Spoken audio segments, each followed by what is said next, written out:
el derecho es tan esencial como el aire respirable. Así es que eso de que los abogados no sirven para nada no es tan así. Ahora lo vamos a ver. La función del derecho penal. ¿Cuál es la función del derecho? ¿Para qué sirve el sistema jurídico? ¿Por qué es esencial el derecho, no solamente el derecho penal, sino el sistema jurídico en general?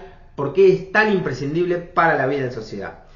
Había un autor italiano, Francisco Carrara, el príncipe del derecho penal, uno de los autores más citados en derecho penal en todos los tiempos, que decía que había prevalecido un tiempo en donde la idea dominante era aquella según la cual los seres humanos, las personas, durante un curso, durante un periodo indeterminado de la historia, habrían llevado una vida disgregada y salvaje. Se creía, dice Carrara, que de un estado extrasocial se habría evolucionado hacia otro estado de mutua colaboración.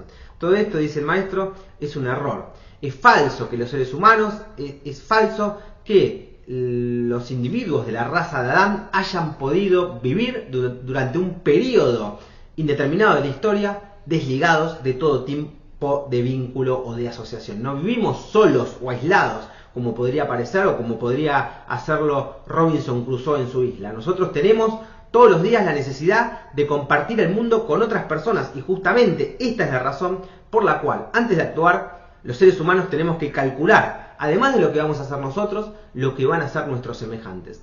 Por esto decía Sebastián Soler, también uno de los más reconocidos penalistas argentinos, decía él que no hay acción humana eficaz, escuchen bien, no hay acción humana eficaz sin cálculo jurídico. ¿Por qué? Porque para actuar, para hacer cualquier cosa es indispensable saber, además del comportamiento de las cosas, también el comportamiento de los demás. La convivencia de las personas en sociedad exige la vigencia inexcusable de normas claras de conducta, de normas a las cuales los individuos tengan que ajustar su conducta. Esto también lo decía Guillermo Borda, otro gran jurista argentino, un gran civilista. ¿Por qué? Muy sencillo, porque sin reglas claras a las cuales tengamos que ajustar nuestras conductas, todo sería un caos. La vida en común sería imposible. Por esto también dijo Carlos Santiago Nino, un jurista y un juez argentino del máximo Tribunal Federal argentino, que el derecho es para el hombre algo tan esencial como el aire respirable. Lo repito, el derecho es para el ser humano algo tan esencial como el aire respirable. ¿Por qué es el derecho para el ser humano tan esencial como el aire respirable? Y muy sencillo, porque sin derecho no podría existir ninguna acción humana. ¿Por qué no hay acción humana eficaz sin cálculo jurídico? Porque sin derecho no habría reglas, y sin reglas no podríamos prever ni siquiera mínimamente el comportamiento de los demás. Antes de actuar, el ser humano, a diferencia de los animales, siempre calcula más o menos cómo es que se comportarán las demás personas que viven con él. Si no tenemos reglas de convivencia, no sería posible la vida si nadie nos tutela en el uso de nuestra propiedad, en la remuneración de nuestro trabajo, en nuestros derechos, en nuestra libertad. ¿Qué valdría la vida? No valdría nada. No sería vida en realidad. Sería simplemente un tejido de odios. La expoliación del más fuerte contra el más débil. Esto lo decía Ángel Osorio. Ángel Osorio, también aprovecho para decirlo, fue un gran abogado, un gran jurista español que escribió un libro genial, que es algo así como la Biblia de los abogados, que se llama El alma de la toga, el alma del abogado. En ese librito Osorio escribió que si amamos, que si nos casamos, si trabajamos y descansamos, que si vivimos y soñamos, es porque muda e invisible entre nosotros se atraviesa la justicia, porque el derecho es la expresión material de la libertad. Insisto, es algo tan esencial como el aire respirable. Sin derecho no habría seguridad jurídica. Entonces, ¿qué es la seguridad jurídica? ¿Por qué es algo tan importante la seguridad jurídica? ¿Por qué insistimos tanto sobre este punto? Muy bien, vamos a explicarlo entonces con un ejemplo. Es un ejemplo que daba Sebastián Soler, ese gran penalista argentino, y que lo escribe en otro libro genial que se llama Las palabras de la ley. Imaginémonos por un instante el propósito de construir una casa, decía él. Es posible que nosotros mismos tengamos los conocimientos técnicos suficientes para realizar el plan, para construir una casa, que sepamos de los ladrillos, de los materiales, del cemento, de la cal, cómo poner los materiales. El modo de emplearlo. Supongamos que sabemos hacer eso. Sin embargo, dice él, antes de abordar una empresa como esta, también se hacen imprescindibles algunos datos que tienen que ver con el comportamiento futuro de las personas que nos rodean, los que en vano, dice Sebastián Soler, se buscarán en las leyes de la necesidad. ¿Por qué? Porque, como digo, tienen que ver con el comportamiento de los otros, que a veces pueden ser de una manera y otras veces pueden ser de otros. Si yo voy a construir una casa, tengo que tener como mínimo alguna expectativa. Por ejemplo, tengo que tener alguna expectativa de que una vez terminada esa casa no va a venir mi vecino y me la va a querer demoler. Tengo que tener una mínima expectativa de que una vez terminada la casa no va a venir mi vecino y me la va a querer usurpar. Necesito mínimamente tener alguna esperanza de que las demás personas, cuando yo termine, van a aceptar que esa casa es mía y me van a dejar usarla. Si no, directamente freno, no construyo nada. Porque esta esperanza o este cálculo de previsibilidad con relación a la conducta de los demás es inevitable antes de realizar, no de construir una casa, sino antes de realizar cualquier acción humana. Nadie en su sano juicio va a ir al banco a depositar su plata teniendo la seguridad de que a la mañana siguiente va a venir el gobierno, va a sacar un decreto y va a hacer un corralito y me van a robar todos mis ahorros en forma arbitraria. Nadie iría a cobrar un sueldo si presintiese que en la esquina del cajero automático lo está esperando una banda de delincuentes, una banda de atracadores. Es decir, a poco que lo analicemos, a poco que lo estudiemos, entendemos que ninguna persona sensata, con dos dedos de frente, que no esté loca, es capaz de comprar ni vender, de viajar o de mudarse, de casarse, o ni siquiera sentarse a comer o poner un trago en una barra, sin contar con una probabilidad, aunque sea mínima, de no ser estafado, de no ser robado, de no ser envenenado, de no ser abusado. Es decir, la gente normal, antes de hacer cualquier cosa, realiza, aunque obviamente muchas veces sin darse mucha cuenta de eso, un mínimo cálculo acerca del futuro comportamiento de las personas que lo rodean. Y sin este cálculo sobre el comportamiento futuro de los demás, no habría, insisto, acción humana posible. El mundo directamente se paralizaría. El ordenamiento jurídico sirve para esto, es decir, para hacer posible este cálculo del cual dependen todas las acciones humanas.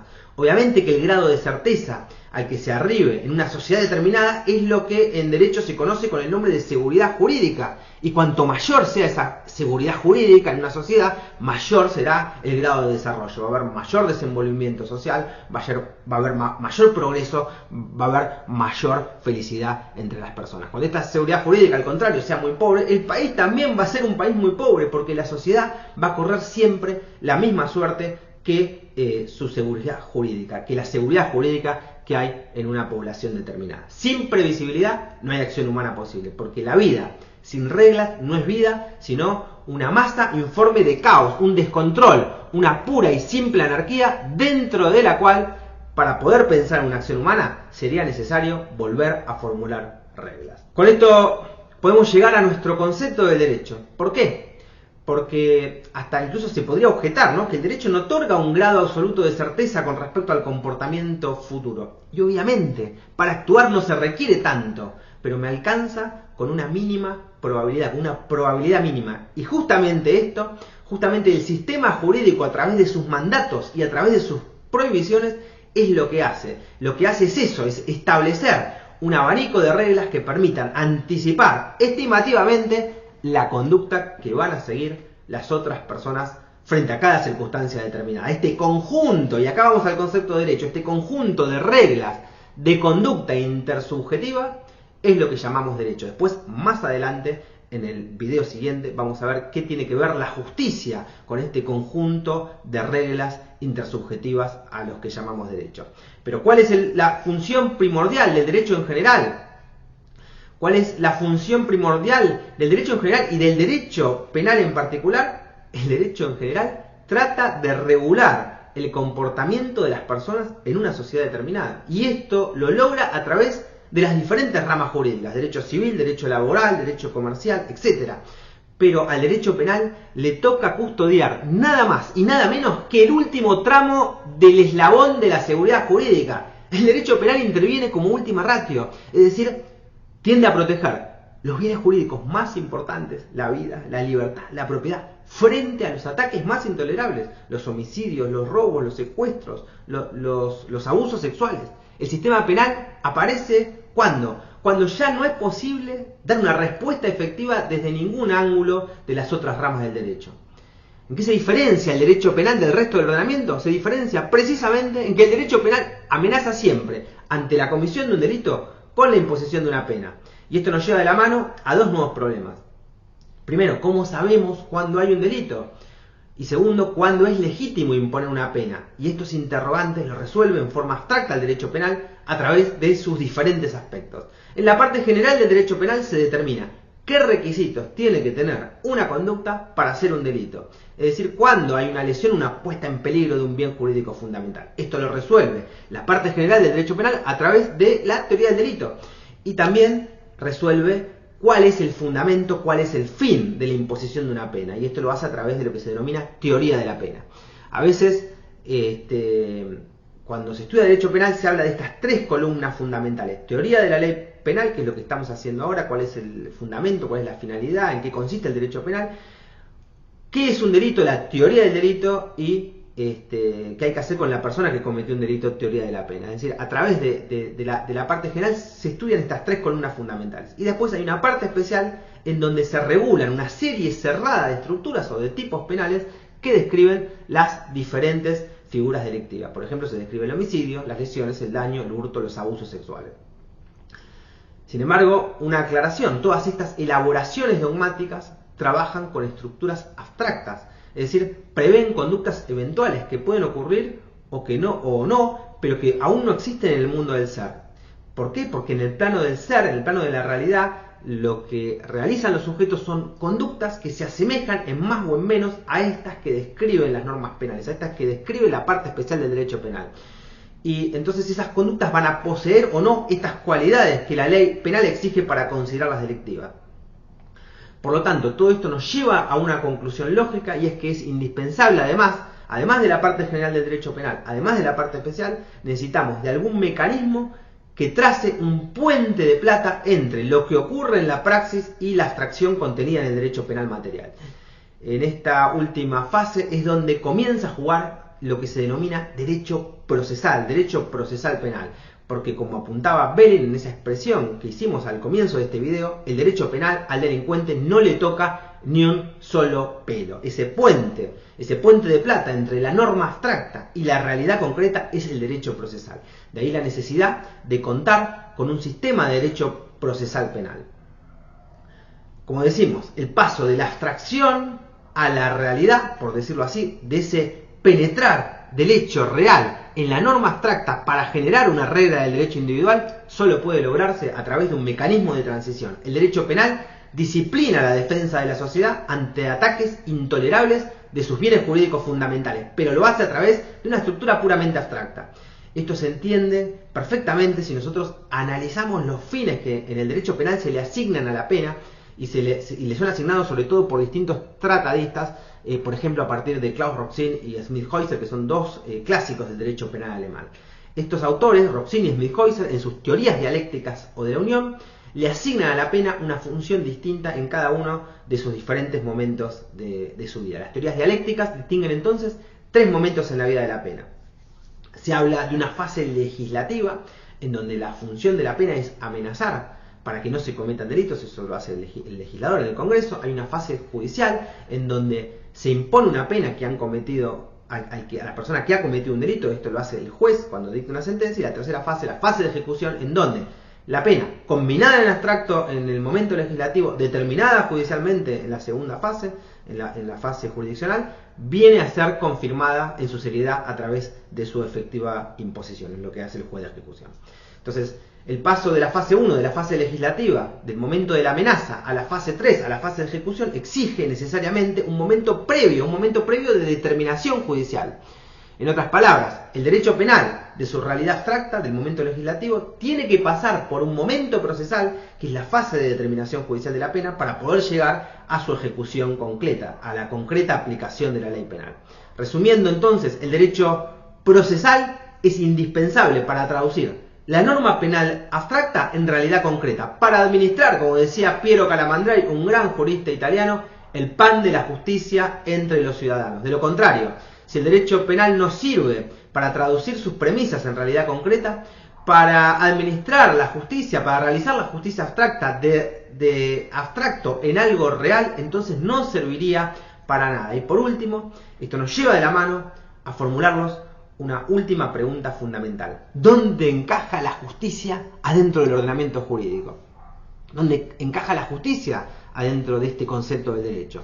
Y el problema que se plantea no es menor, es un gran problema de filosofía jurídica, toda vez que de la formulación de este problema, de su respuesta, de su contenido, va a depender que el sistema logre su objetivo o no lo logre. Un derecho injusto, si así pudiera hablarse, sería la mayor de las injusticias. Para decirlo en otras palabras, ¿en dónde hay que buscar la justicia o la injusticia de un ordenamiento?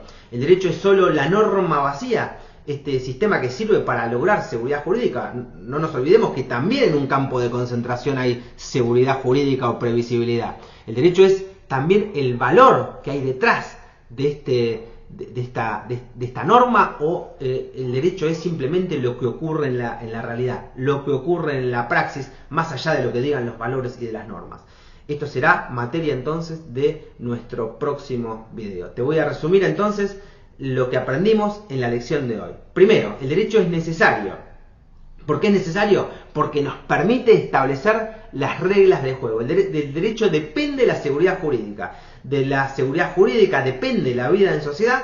Una sociedad va a ser más próspera cuanto mayor seguridad jurídica tenga, y también funciona esto al revés. Sin seguridad jurídica, la sociedad es un desastre. El derecho nos brinda una protección general a todos los bienes jurídicos, y el derecho penal interviene como última ratio, cuando lo que están en juego son los bienes jurídicos más importantes frente a los ataques más intolerables. Bien, ¿cómo hace el derecho para brindar esta protección subsidiaria? ¿Cómo hace el derecho penal para brindar esta última trama de la seguridad jurídica?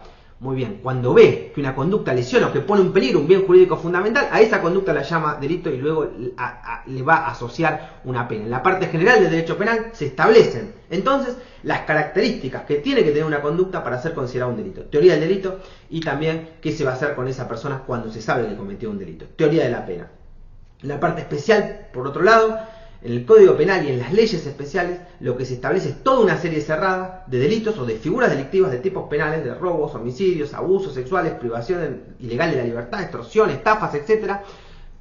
Pero para pasar de esta norma abstracta, de la figura legal del derecho penal, a la individualización concreta de una pena, a una sentencia judicial, se necesita un camino intermedio, y ese camino intermedio es el derecho procesal penal. El derecho procesal penal entonces ayuda a brindar ese último tramo de la seguridad jurídica junto al derecho penal, y el derecho procesal, en síntesis, traduce a la realidad la protección abstracta que está contenida en la norma penal. El derecho procesal penal disciplina la defensa de la sociedad ante los ataques intolerables de sus bienes jurídicos fundamentales, permitiendo la aplicación del derecho penal, pero también protegiendo al individuo de dos maneras. Y esto es muy importante. ¿Por qué? Porque protege al individuo, por un lado, como miembro de la sociedad, brindándole esa protección jurídica frente a los ataques intolerables de sus bienes fundamentales, frente a los ataques a la vida, a la libertad, a la propiedad que se pueden cometer con los robos, con los hurtos, con los abusos sexuales, con los homicidios, pero también ante una posible imputación falsa de un delito, porque lo protege en cuanto le asegura al individuo su defensa durante la sustanciación de un proceso. Visto así, en síntesis y para resumir, desde ambos aspectos el derecho procesal queda instaurado como un instrumento de justicia y como una garantía de libertad, como una herramienta indispensable para aplicar la ley, como salvaguarda contra una eventual restricción de derechos arbitrarias por parte del Estado, porque la libertad de cada persona, la libertad de cada uno, tiene que también coexistir con la libertad de los demás. Por eso, sabiamente dice la Convención Americana de los Derechos Humanos en su artículo 32, inciso segundo, que los derechos de cada uno están limitados por los derechos de los demás, por la seguridad de todos y por las justas exigencias del bien común en un estado de vida democrática. Se nos acaba.